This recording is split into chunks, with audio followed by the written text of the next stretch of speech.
Welcome to another edition of the Civ Battle Royale. It's time for part 90, Ride into the Sunset. My name is Dawkinzz, and let's get right into it. Welcome back, followers of Nebuchadnezzar, to the Civ Battle Royale. I'm Technostar BTD5, Technostar BTD5, resident power ranker and longtime fan of the sub, and I will be guiding you through this installation of the Civ Battle Royale Mark 2.1. Last part, we witnessed the fall of Tibet, portrayed in this lovely artwork by Arctic Wolf Fox at 2 Trunks.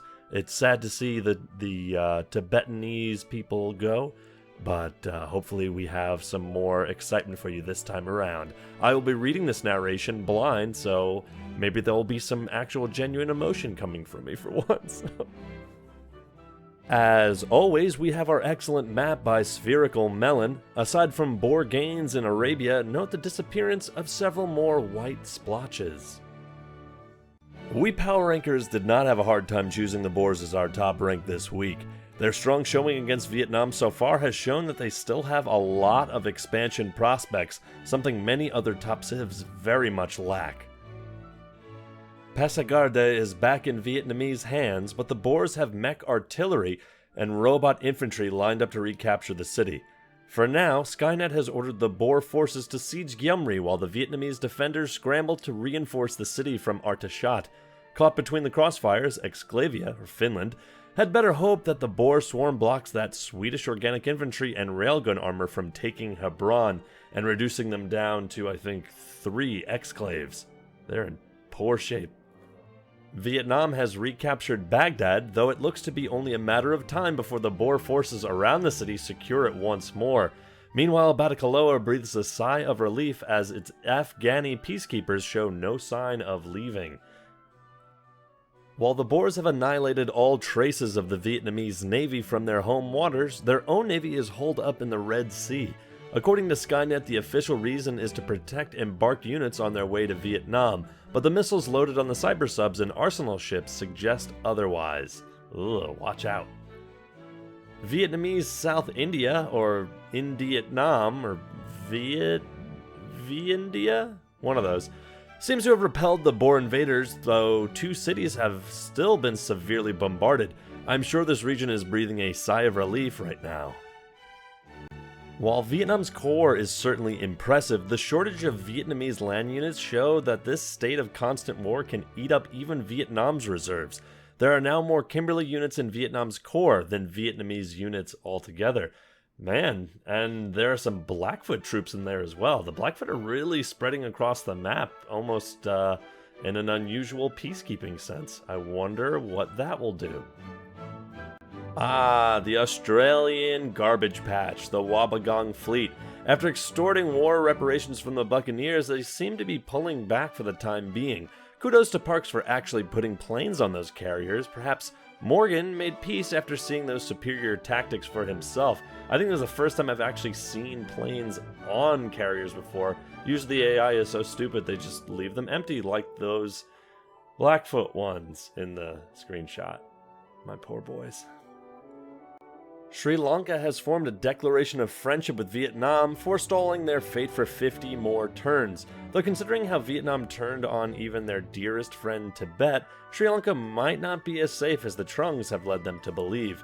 And looking at the subreddit at this point, it was user Chiarzel Tal, even though, albeit it was a funny, silly, I guess, shitpost, he did have a point with the diplomatic brilliance of the Trunks, saying that everybody was at war with Tibet, so by them eliminating them, wouldn't Vietnam get a boost in the ratings? Wouldn't they get some more friendships out of that? I'm not sure exactly how it works, but for lore senses, that's what did it.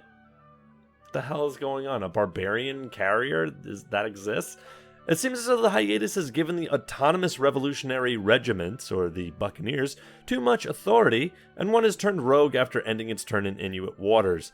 As far as I know, this is the first time the Buccaneers' ability has actually spawned a barbarian unit. Before the hiatus, this never happened. And for those unfamiliar with the Buccaneers' passive ability, so what they can do is, without an open border agreement, they can enter into rival civs' naval territory. However, if they end their turn there, there's a chance that it could turn into a hostile unit, in this case, a barbarian carrier. Mbanza Congo and many other Boer cities finally seem to be ridding themselves of that silly organic life and have recovered from the Great Starvation. The Boer military certainly is doing very well here. Compared to the Inuit forces slide seen last time, the Boers are slightly less carpeted, but just as scary. Brazil has invested wholeheartedly in the Texan War, sending a full division of units into Laredo, accompanied by no less than 2 advanced destroyers. It seems Pedro has finally had enough of Sam Houston. What's also interesting about this slide is if you look, the Inuit and the Blackfoot both have a substantial number of either missiles or air units in the area. Austin is not, or it is annexed, so that's building some units. And the Buccaneers really don't have anything, so they need to be careful. The situation in the Gulf of Aden, or Aden, it's impossible to know, has not changed much since we last saw it, though Baghdad is in Boer hands at the top of the screen. Batacaloa is just as healthy as usual. However, I'm anticipating it. What's happening? As we pan north, we see a striking change in the Middle Eastern front lines. Sweden snags Hebron, reducing Exclavia to a 3-city rump on par with Armenia. Ugh, what an insult. The Boers snag Gyumri and Pasargadae while Vietnam captures a pointless city in the Siberian meat grinder that is all but guaranteed to flip again next turn. To get a sense of the violence, of the 18 cities on this slide, only 5 are completely free of damage. Aside from Carrollton's flip, the other thing to note on this slide is the suspicious number of pillaged improvements outside of Merv. While we cannot see the fallout directly, I can assume Vietnam quickly retaliated against Kamcha Khan's own nuclear strike. Thankfully for Sabir, it seems a thoughtful bomb shelter saved many lives in the metropolis. The Mongolian exclaves are a quiet place in the cylinder, for now. Korea still has not built up much of a land carpet, though considering their open borders treaty with Mongolia, they might not need one for a while. Alas, passiveness is not a good strategy in the cylinder, as Tibet has seen, so Sejong had better start pumping out units fast if he wants to stand a chance. It seems the Icelandic Isles are hosting a party for green nations. Brazil, Vietnam, and Australia have all been invited to attend. The Trungs even decided to take a break from the fighting of the Boers to show up. A lone Swedish advanced destroyer watches on, hoping against hope that Iceland remains as passive as ever, hoping that their colorblindness might think he's a little bit shade of gray, or shade of green, considering his colors are yellow and blue. Holy hell, Sydney, you are big and plump. The Australians have the largest military on the cylinder, and it shows here. Just look at Sydney, it's got 40 population. I think it could be one of the highest on the cylinder, I'm not sure. Kanaohe might have it beat. Anyway, every land tile and most naval tiles have a unit on them, making Australia by far the largest nation to have a full carpet. If they so chose to deploy this against Vietnam, the results could be devastating. Though considering how difficult it is for the AI to fight in Indonesia, perhaps it won't be. Aside from the Boers in Vietnam and Sibir and Sweden, everyone's getting along a little too nicely. I mean, if you don't count Brazil and Texas and all that. But Mongolia has agreed to sign a research agreement with Hawaii because they really both need to get their tech up. And that gives us a shot of Mongolia's core as well. Mongolia has a carpet for sure, though what's more incredible is that the Australian carpet reaches all the way out here. I guess you could say the same thing about the Blackfoot. Oh shit! The Jaws theme starts playing in the background as the Brazilian fleet approaches their hapless victim. I did not see this coming. A lone Hawaiian peacekeeper stands between Texas and total annihilation. Though do they have what it takes to protect all of Laredo? I don't think so. Brazil certainly has done a much better job than the Bucks at militarizing the northern Amazon, though the Buccaneers have done their best to fortify what parts of the coast they still control. But if the inevitable comes where Brazil declares war on the Buccaneers, it is not looking too good for them. Since we last saw this area, the Boers have swept clear most of the Vietnamese defenders around Gyumri and forced Vietnam to retreat to Artashat.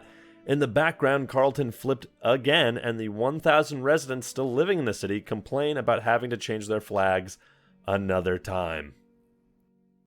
Vietnam is making another push towards Passagarda, though given the rough parity between the two sides in the region, it is likely to flip again. As the war stands, both sides are struggling to reinforce this bloodbath, as both the Arabian and Persian deserts remain void of units. Speaking of bloodbaths, Nishapur is in Siberian hands again, while Bamda is flying Vietnam's colors. Though since these things change as quickly as the weather, it's anybody's guess who will control what at the war's end, which will hopefully be soon. We'd like to see something happen between these guys, have some progress. There seems to be a serious stalemate that has driven me to drink. The Australian peacekeepers watch in vain as their efforts are ignored entirely. Uh-oh, somebody's up to trouble. Korea's land military might not be all that impressive, but these 10 stacks of stealth bombers are downright terrifying. That 9 stack in Turfan is likely the same or similar composition. If only the AI would use their planes for bombarding units as well as cities, though. I may be mistaken, but Hoi An's whopping 45 population may be the largest in the cylinder after the Great Starvation. However, this shot of their core also reveals that the unit shortage extends to the rest of Vietnam, not just the parts we've seen so far. And if you look carefully, you see a couple of Blackfoot hopping around in Southeast Asia, of all places. I guess their carpet's pretty full. Let's take a trip to Yerevan for the Order of the Rump. First up, we see Armenia. Yerevan is hard at work building an infantry unit, a unit that the Armenian military sorely needs. Up next is Hawaii. This island paradise still has plenty of food to spare, though the population is likely to cap at around 43 without any future world buildings. Naturally, Hawaii is building another peacekeeping unit to promptly send abroad. And here is Laredo, a place that struggles to put together a defense against the approaching Brazilian Navy, though one extra anti-aircraft gun will merely buy Houston a bit of time to flee with whatever units of his remain. I don't know what's going to happen to these boys, but this is their Alamo. In the Blackfoot capital of Sixikawa, the Air Force has ordered another bomber to be constructed to supplement their overflowing land carpet. If this was the modern era, it would be a sight to behold. Alas, the Blackfoot carpet pales in comparison to the glacier surrounding them.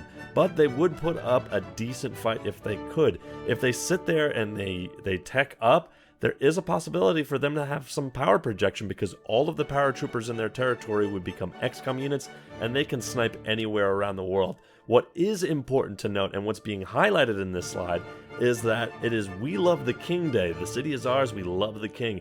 Increasing growth, but they still have 10 citizens at stagnation. The Great Starvation is really affecting the Blackfoot, which could cause them some problems. And finally, the Buccaneers are building a VR training center in Port Royale, probably based on some stolen Boer technology near their last African colonies. The 26 citizens in the city bode well for Henry Morgan, especially since his capital was nuked just before the hiatus. Let's hope they get back on their feet. It seems that Morgan had a purpose in mind for that training center. Our spies report that the captain is indeed sending a sneak attack towards another civ. Who that might be, we don't know. Possibly they might try to snipe Laredo from Brazil, but we'll have to find out. It remains to be seen whether or not that's a good idea, but considering how powerful the nations around the Buccaneers are, it's probably not, and they need to grow as fast and as hard as possible. While Vietnam flipped Passagarda yet again, the Boers are at Artashat's doorstep. If Vietnam cannot reinforce this front, Persia probably could be in danger. While Skynet's algorithms may struggle with the imposing Iranian mountains, the Boer Air Force has done a good job at bringing almost every Vietnamese city on the screen down to 1 health every turn. Our spies have been dispatched to a new set of cities ranging in importance from the powerful Brazilian and Australian empires to one of the few Exclavian cities left over. Sweden is taking their sweet time rebuilding their land army, and here we see why. Even though every city here is out of resistance, Sweden has barely annexed half of the cities in this image. While what we see here might just be enough to beat Sibir, if Iceland attacks, Sweden will be in almost as much trouble as Finland was. A rarely seen shot of St. Louis. Though, then again, Iceland has more pressing matters to worry about. While the land forces in this area are obviously in the Inuits' favor, don't count out the Icelandic navy either. The Inuit have nearly twice as many useful ships in the slide than Iceland. If the White Walkers ever turn their attention to Vinland, Iceland could quickly lose their North American holdings. At last, we found the Boer Navy. A noticeable chunk of their fleet has been sent to Antarctica, either for a training exercise or to intercept those Vietnamese ships to the northeast. Meanwhile, Hawaii signs yet another research agreement, acknowledging the need for technological equality across the cylinder. Holy shit, guys. Blood pools in the water outside of Laredo. The last Texan defenders stare in vain as their city is overwhelmed by the Brazilian Navy. I'm sorry, I'm seeing this at the same time you guys are. The last Texan great musician rides off into the sunset, a lone ranger disappearing over the horizon. Sam Houston began this game as a powerful member of America's heartland, though not without strife. In the early days of the Royale, Austin flipped between Mexican and Texan hands several times. Texas was able to recover, though, and eventually joined the fight against Lincoln's radical ideology of freedom. This was the height of the Texan Empire. Then, on Part 38, winter came. The Inuit declared war, and with troops left over from their fight with Canada, decisively crushed Texas down to Austin before making peace. Though Austin was not safe, Mexico eventually declared war.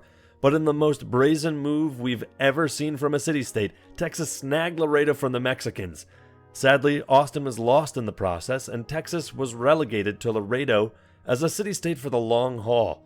In a twist of fate, Laredo lasted longer than Mexico did. Sam Houston had at long last triumphed over his longest rival. Houston, you fought well. Ride off into your final sunset with pride. Press F to pay your respects, y'all. As we slide to the north, we see a strange sight in Blackfoot lands, a significant number of Australian units. The lands around these parts belonged to Australia not too long ago. It seems like Henry Morgan is applying Putin's strategy towards lost land.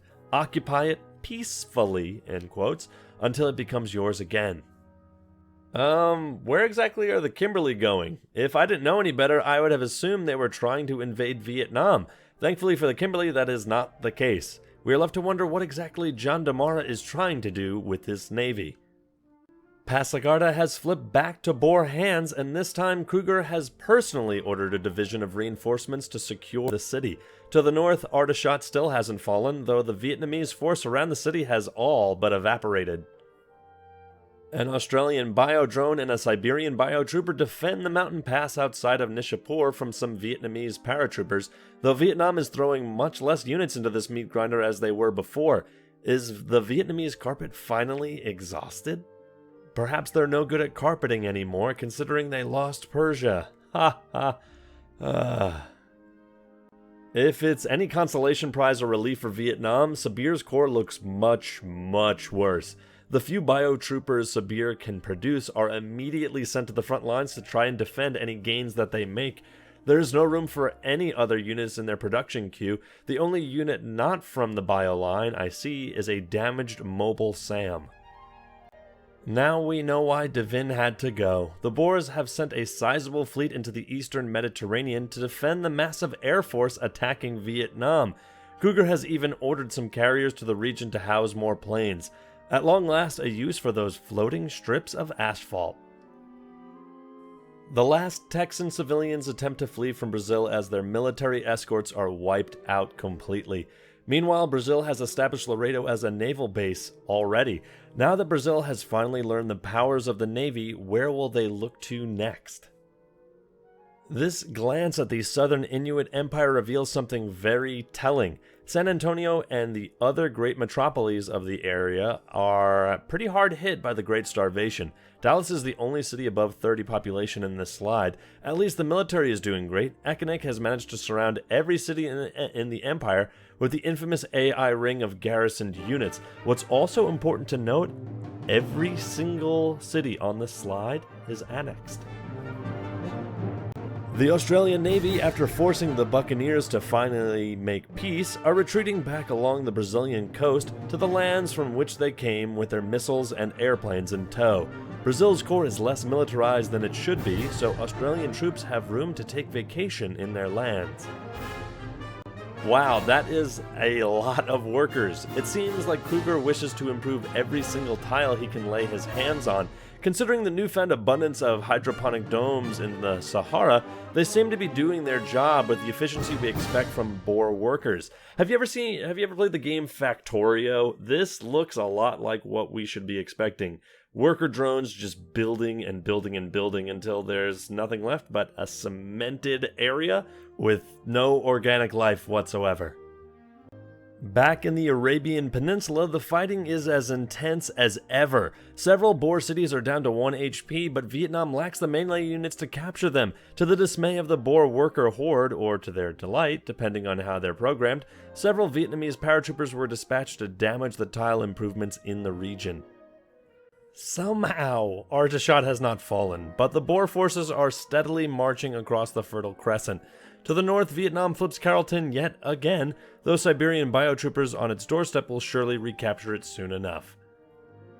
And now to our favorite mountain meat grinder, where Nishapur is close to flipping yet again. Will Vietnam overcome the Australian defense and take the city? Only time will tell. What's also interesting of note is the Siberian Great General right in the mountain pass. If he lays down a citadel, that's going to make Hrazdan, the Finnish exclave, whatever it is, it's going to make things a lot tighter for him. It's also going to give more space for Sibir to push into Vietnamese territory. Could this be a step in the right direction? We'll see. Korea is slowly more and more like Australia as Henry Park sends more spare units to the region. Somehow a large number of those units are diggers, even though Australia has reached the end of the tech tree. Korea had better step up their production game now, otherwise they won't have any room to place their units. Christ. Close to our submarine, we take a glance at the Brazilian outpost of Iquique. While their technological development may seem scary if we Babylonians want to remain secret, if the Boers didn't discover our existence by now, the Brazilians surely won't. A lone Texan battleship marvels in awe at the sheer size of the Australian Navy, marking a new beginning in the era of refugee units. Before the hiatus, we may have seen many of those lost units floating away at sea, though now they are merely the units of nation-states. This Texan battleship marks the first refugee unit of this new era, one where lost civilizations once again roam the seas.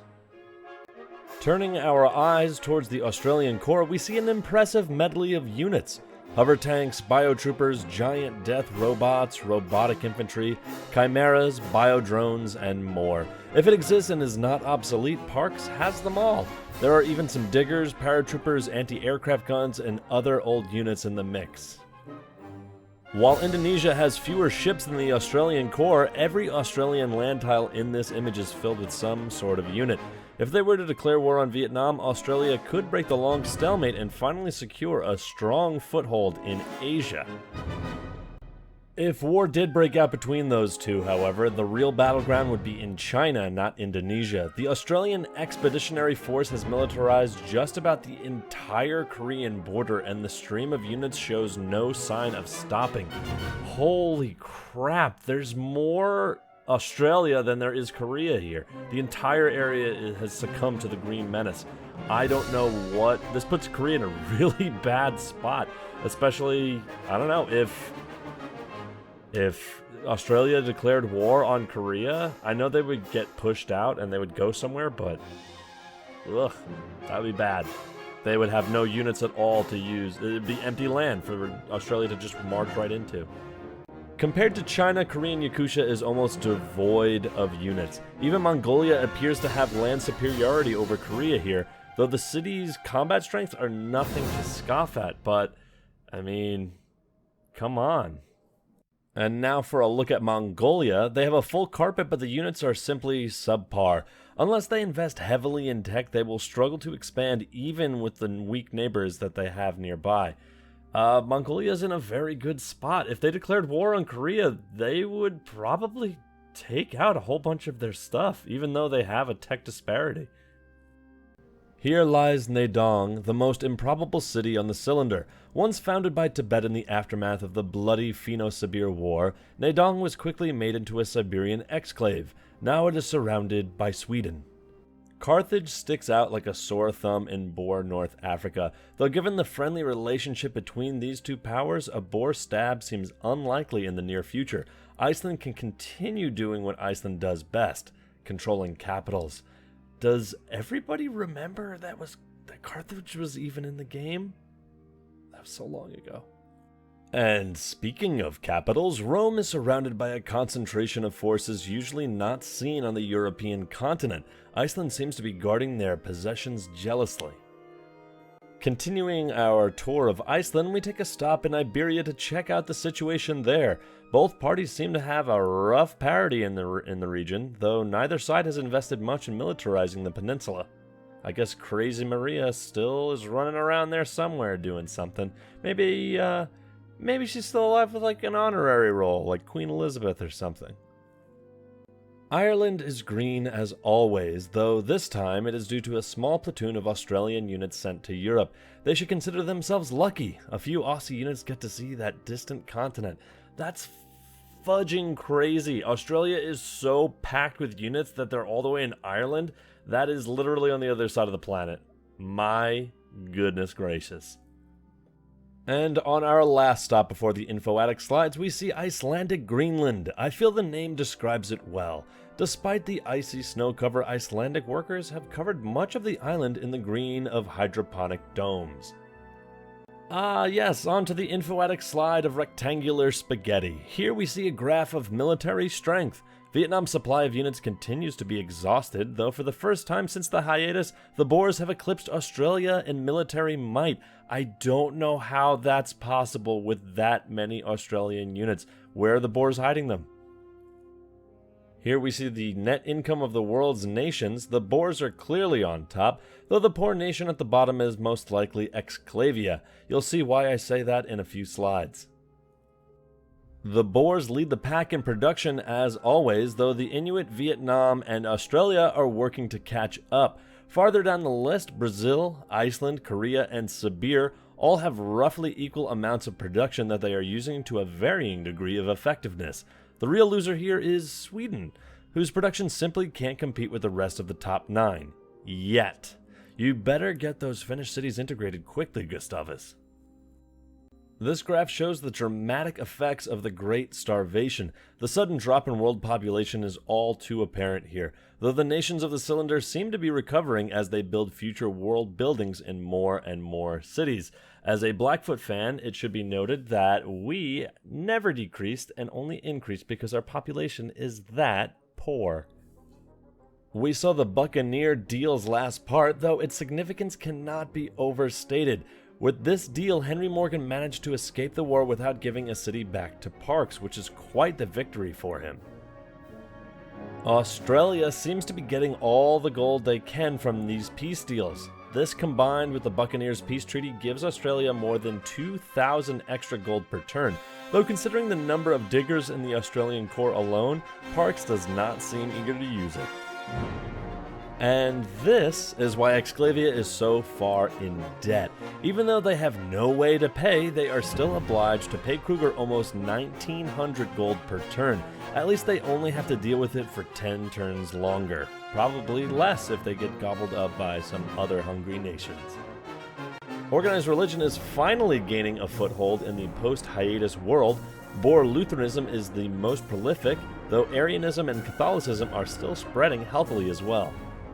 And here's the religion map. Take note that Catholicism is spreading healthily in both Korea and Sibir, though its Australian founders have not done much to spread it to the rest of their empire. And with that, just kidding, there's a secret bonus. Couple of slides. And now for the bonus shot of the Canadian archipelago. What's startling in this image is that the two halves of the Inuit Empire is still not connected by rail. They must rely on shipping in the Northwest Passage to get supplies to the south. They need a transcontinental railroad, or dare I say, a Trans-Canada highway. Any Boards of Canada fans out there? Hit me up. We wrap up this part with a shot of the Inuit core, one of the most impregnable fortresses in the cylinder. Only the Boer core and Australian mainland look tougher to conquer. Will we eventually see the day when even these lands are touched by war? Only time will tell. This has been an interesting part to narrate, guys. We saw the final days of Texas, while Vietnamese forces are starting to feel the power of attrition. This has been TechnoStar BTD5 signing off.